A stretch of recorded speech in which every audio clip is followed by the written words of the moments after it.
అందరికీ నమస్కారం. మాన్యమైన ప్రధానోపాధ్యాయులు, గౌరవనీయులైన ఉపాధ్యాయులు, సహ విద్యార్థులు మరియు ఇక్కడికి విచ్చేసిన అందరికీ ముందుగా 79వ స్వాతంత్ర దినోత్సవం శుభాకాంక్షలు. ఈరోజు మన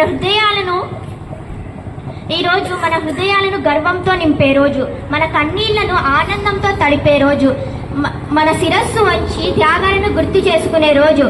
15 ఆగస్టు భారత స్వాతంత్ర దినోత్సవం. భారతదేశానికి గర్వకారణమైన మనందరం గర్వపడాల్సిన రోజు.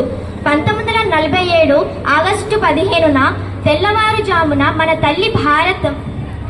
తల్లి భారతం బానిస సంఖ్యలను తెంచుకొని స్వేచ్ఛా గాలి పీల్చింది. ఈ స్వేచ్ఛా గాలి అనేది సులభంగా రాలేదు. ఎన్ని వేల మంది త్యాగాలు, ఎన్ని లక్షల బలిదానాలు.